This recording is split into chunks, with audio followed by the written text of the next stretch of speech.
tidak mengabaikan industri keselamatan ini demi keamanan dan keselamatan bersama.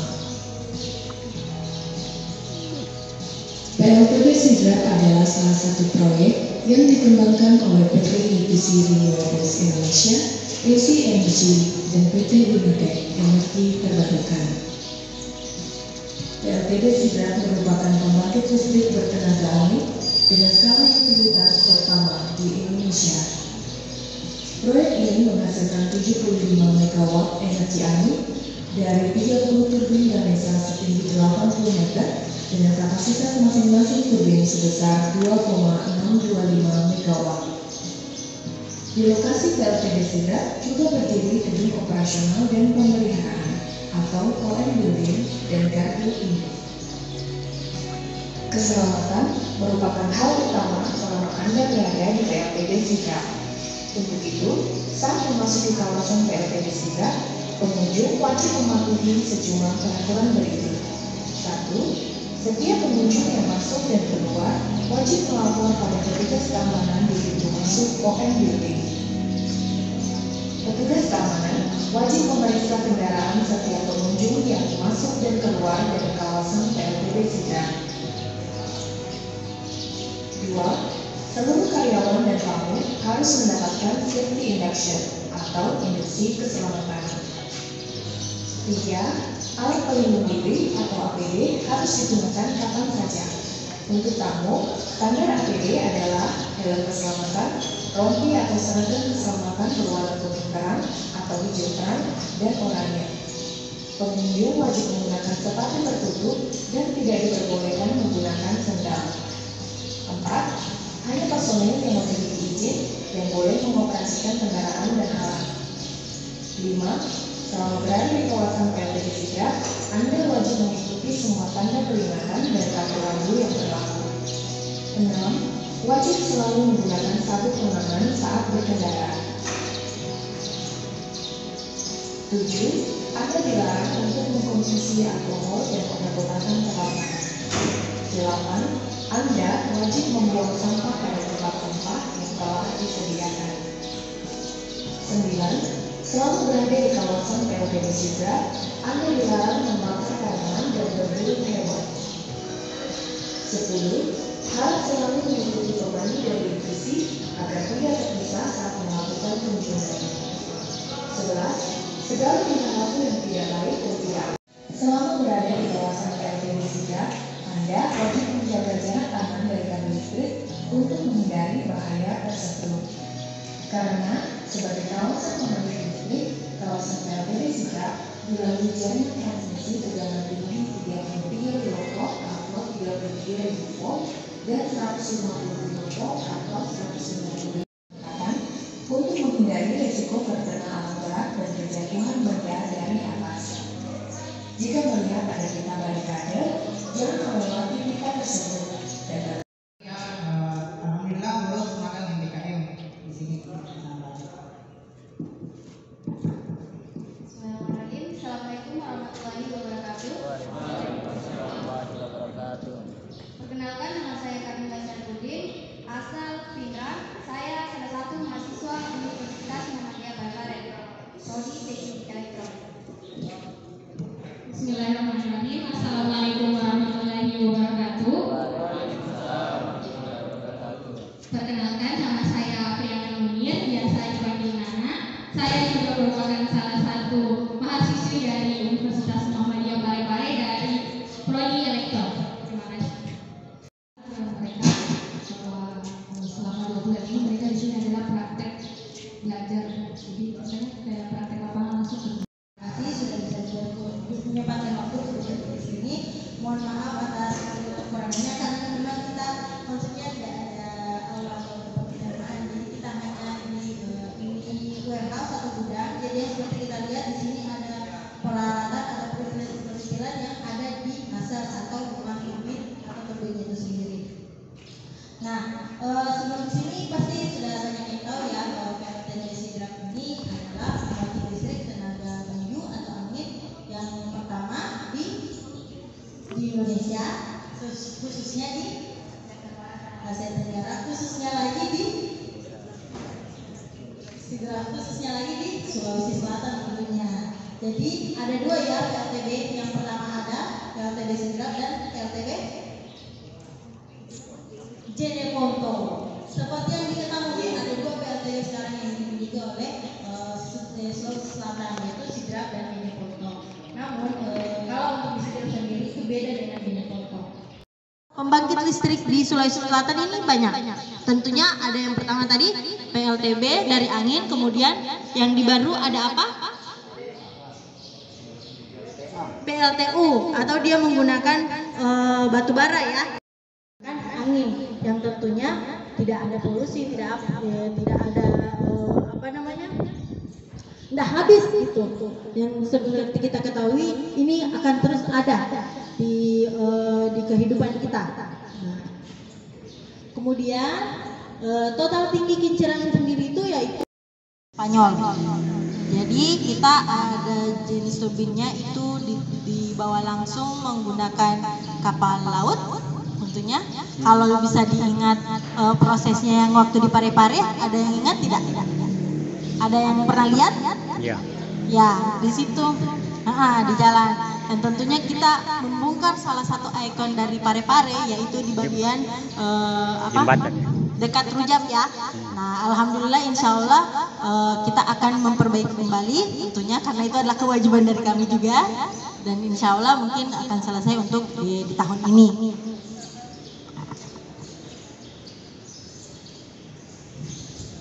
Kemudian jenis PLTB. Nah, jenis PLTB yang diketahui ada dua, yaitu wind farm daratan, yang seperti ini kita biasa sebutkan wind farm atau kebun angin yang memang dia di daratan. Kemudian ada offshore atau lepas pantai. Nah, kalau di lepas pantai ini contohnya ada di Korea, pantai Jeju namanya, di wilayah Jeju. Nah, kalau untuk dari kita sendiri, kita juga ada di ada di luar negeri, yaitu Vietnam, Thailand, dan negara Asia. Nah, ini gambaran untuk fondasinya. Jadi kita bangun fondasi dulu, terus menaranya itu dibagi 3 ya. Jadi tidak langsung berdiri tegak. Kemudian ada baling-balingnya.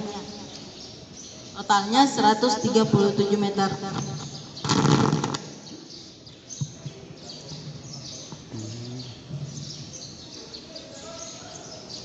Nah, prinsip kerja. Untuk prinsip kerjanya PLTB sendiri yaitu menggunakan angin tentunya sebagai energi utamanya.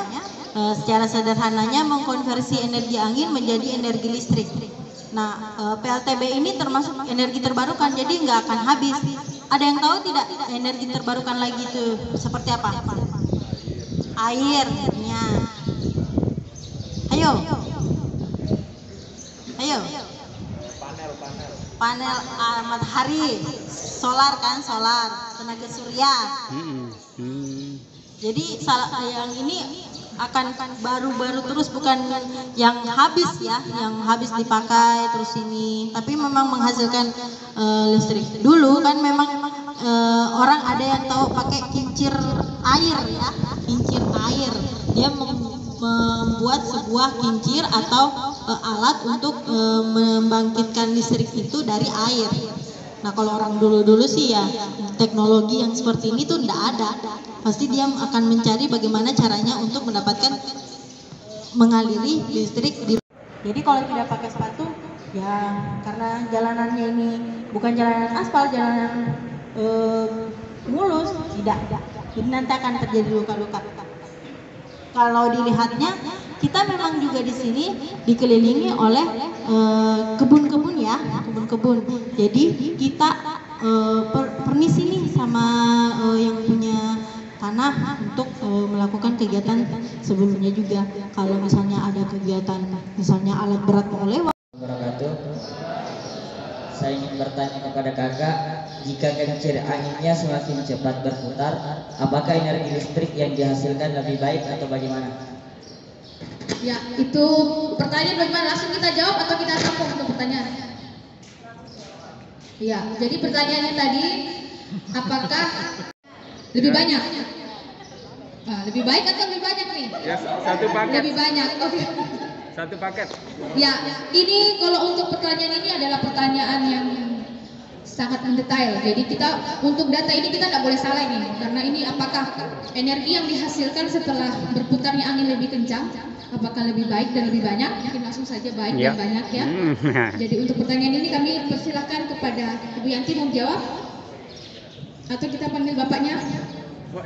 Oh ya, sebenarnya ini di sini kita ada beberapa tim. Jadi yang untuk menjelaskan mengenai turbin itu ada memang tim yang lebih khusus yang mengetahui tentang segala proses kerja dari WTG adalah wind turbin generator. Jadi untuk hasil angin yang dihasilkan ketika perputaran itu lebih besar adalah, silakan Ibu Yanti. Oke, untuk hasil yang didapatkan jika itu anginnya besar, tentu saja baik ya, tentu saja baik. Tapi kita ada yang namanya sistem yang membaca bahwa angin ini bisa dihasilkan dan langsung masuk ke PLN. Nah, kita kan tidak tahu bahwa musim ini adalah musim tidak ada angin. Musim ini musim berangin, musim ini tinggi tapi biasa kadang rendah, kadang tidak. Jadi kita ada sistemnya. Nah, ada sistem yang namanya sistem SCADA yang itu yang membaca dan dari tiap turbin ini langsung masuk laporannya bahwa ini anginnya kencang atau tidak. Tapi kembali lagi kita kan mengalirkan ke PLN. Jadi kita alirkan ke PLN yang akan membaginya langsung ke pelanggan. Jadi kalau menurut kita adalah angin yang kencang itu angin yang baik, angin yang banyak dan menghasilkan. Namun kembali lagi karena kita adalah konsumennya cuma PLN, jadi kita langsung berikan ke PLN. Seperti itu. Jadi angin banyak enggak? Mungkin begini, saya tambahkan dari Bu Yanti, yang kita tahu di sini adalah jumlahnya adalah 30 turbin. Jadi masing-masing turbin itu memiliki kapasitas penyimpanan 2,5 megawatt. Jadi keseluruhan dari 30 turbin ini adalah jumlahnya sekitar 75 megawatt. Jadi kita di sini ada standar bahwa setiap turbin itu mampu menampung 2,5 megawatt per hari. Jadi terlepas dari angin kencang dan angin lambat itu adalah sistem yang mengatur dan menyimpan tenaga angin yang telah dihasilkan menjadi listrik. Jadi prosesnya itu adalah angin yang berputar kemudian disimpan menjadi energi listrik, dan nanti di sana ini akan kunjungan ke atas ya, nanti di sana ada substation, di sana adalah gardu listrik, di situ adalah tempat penyimpanan kami dan langsung dialirkan ke PLN. Jadi ceritanya kalau PLN itu adalah pelanggannya adik-adik semua, Bapak Ibu sekalian di rumah, kami pelanggannya cuma satu, pelanggan kami ini adalah PLN.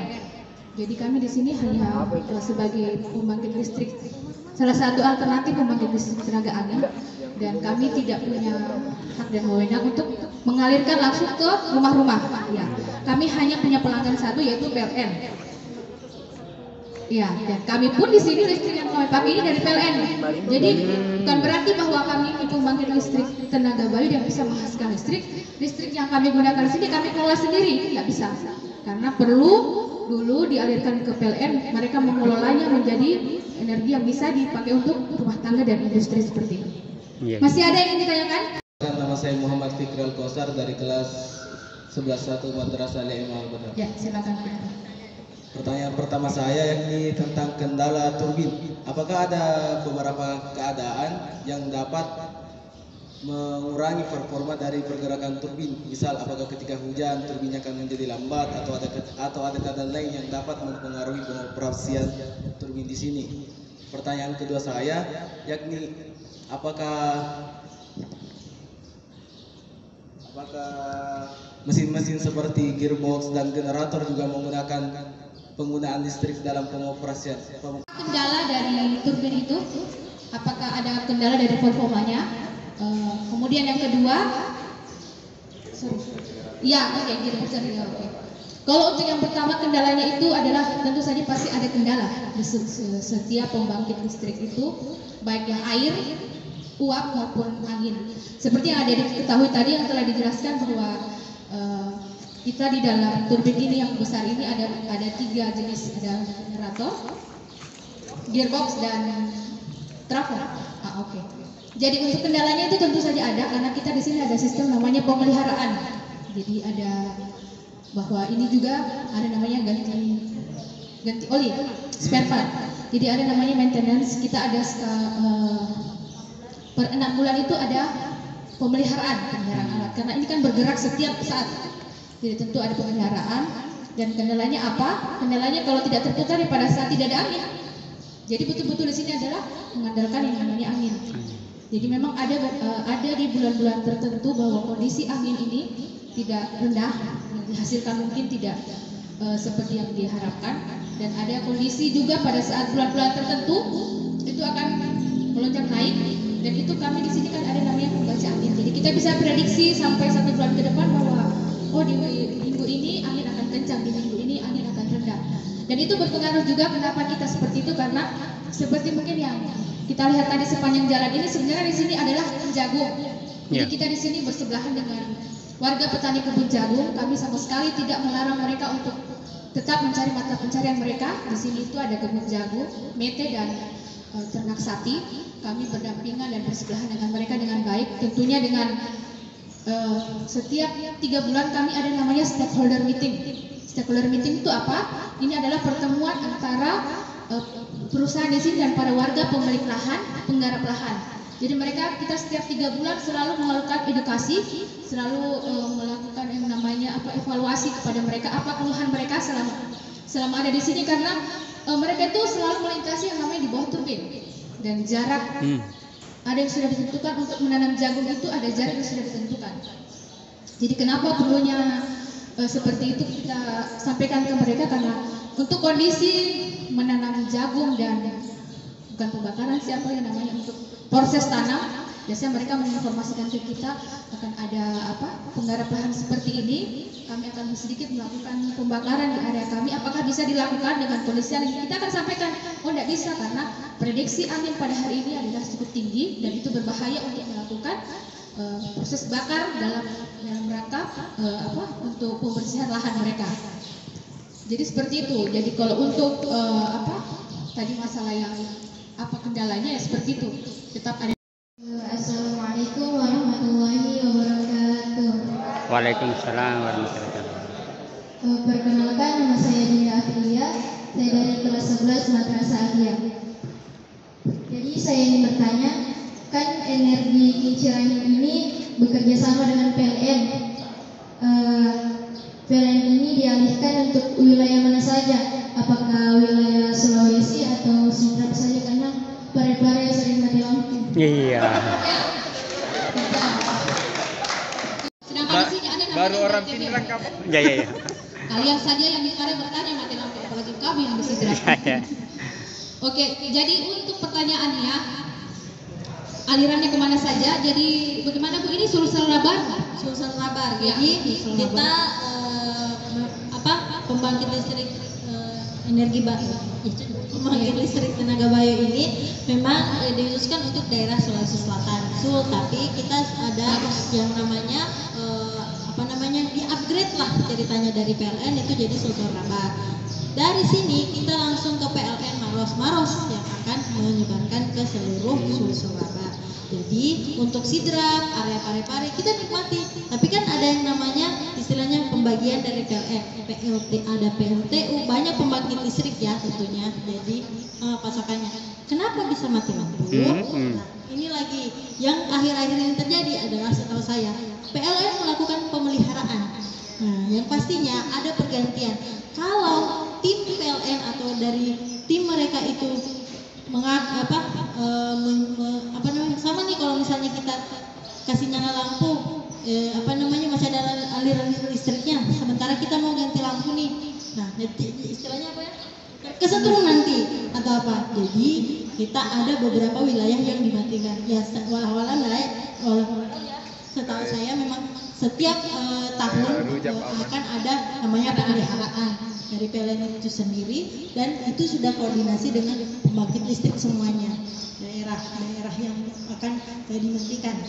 Kalau PLTB memang ini Sulsel Labar, dan kita ini langsung ke Maros, dan Maros lah yang bertugas untuk langsung ke distribusi ke rumah-rumah. Mungkin juga tambahan sedikit, kenapa sekarang seperti ini, karena memang pasokan berkurang, bukan dalam artian mungkin kan salah satu energi alternatif selain angin ada air dan juga uap.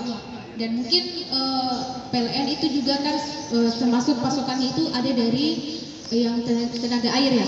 Ya mungkin Bakaru, jadi mungkin itu karena kondisi sekarang lagi kemarau panjang, jadi mungkin airnya berkurang, jadi mungkin dari sana agak berkurang pasokan angin dari Bakaru, dari sini mungkin jadi dibagi-bagilah. Yang penting istilahnya kalau mau mandi pagi nyala, itu aja yang kita tahu. Kalau malam 1-2 jam, saya saja di Sidrap sudah 3 malam ini, kalau malam kita pasti mati 1 jam.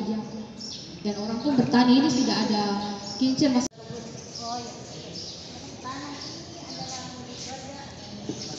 Ya, untuk tanah tentunya sebelum kita membangun di suatu tempat kita harus memiliki dulu. Asal yang diketahui bahwa kita di sini turbin 30 turbin ini berada di 100 hektar lebih. Dan itu sudah menjadi tanah milik perusahaan yang telah kami beli ke masyarakat. Tapi kami ada semacam agreement perjanjian ke masyarakat bahwa pada saat kita ingin membeli tanah mereka, ini kan kita lihat ada beberapa yang tidak kita gunakan. Jadi ceritanya sudah kita beli ke warga, bahwa saya beli tanah ke dia 2 hektar, tapi saya hanya gunakan 1 hektar. 1 hektarnya lagi kami berikan kembali, tapi dalam artian kami memberikan untuk dikelola kembali. Jadi tetap umpamanya yang 1 hektar saya gunakan untuk bangun turbin, 1 hektar yang tidak kami gunakan. Ada perjanjian yang harus mereka tanda tangani, boleh mereka tanam jagung dengan beberapa syarat ketentuan. Contohnya mungkin jarak yang harus ditentukan, terus tinggi tanaman pun harus ditentukan. Jadi kalau untuk semua turbin yang ada di sini itu adalah tanah milik perusahaan yang sudah kami bebaskan dan sudah kami beli. Itu pun kalau yang tidak terpakai dan ditanami jagung itu sebagian milik kami dan ditanami oleh warga, seperti yang konsen kami bahwa putar, kemudian energi yang dihasilkan itu masuk ke generator. Nah, dari generator itulah yang kemudian mengkonversikan energi tersebut menjadi energi listrik. Nah, dari energi listrik itu masuk lagi ke trafo. Di situ energi yang tegangan yang dihasilkan di situ 690 volt. Ya, itu 690 volt. Kemudian itu masuk ke gardu induk di atas. Nanti teman-teman itu akan berkunjung ke atas, itu gardu induk. Nah, di atas itu sebelum masuk ke gardu induk, ini kan lewat kabel di transmisi ini, itu di step up menjadi 33 kV atau 33 kilovolt. Nah, kemudian setelah itu masuk ke gardu induk di atas nantinya. Nah, di atas itu ditingkatkan lagi menjadi 150 kilovolt. Kemudian ditransmisikan ke masyarakat. Jadi intinya energi mekanik, energi angin itu dikonversi menjadi energi listrik melalui bagian-bagian ini yang berputar, baling-baling berputar, kemudian ini yang bekerja nantinya, part-part inilah. Nah itu simpelnya. Terima kasih. Warahmatullahi wabarakatuh. Ini pertanyaannya tidak terlalu ya. Begini kan tadi kita ketahui bahwa ada PLTB yang di darat dengan di air. Nah, saya ingin tahu apa yang membedakan antara PLTB yang di darat ini dengan di air. Apakah pasokan energi listrik yang dihasilkan itu lebih besar di air atau bagaimana? Kemudian kalaupun lebih besar di air, kan kita ketahui bahwa Indonesia ini adalah negara apalagi namanya? Kepulauan. Ya. Ya. Banyak lautnya. Perairannya lebih banyak ya. Kenapa tidak hanya di Korea saja? Ya, kenapa tidak di Indonesia juga? Ya. Beserta masyarakat kami menempatkan untuk meningkatkan kesejahteraan masyarakat yang ada di desa kami. Iya, ini pemilik lahan yang masih beraktivitas di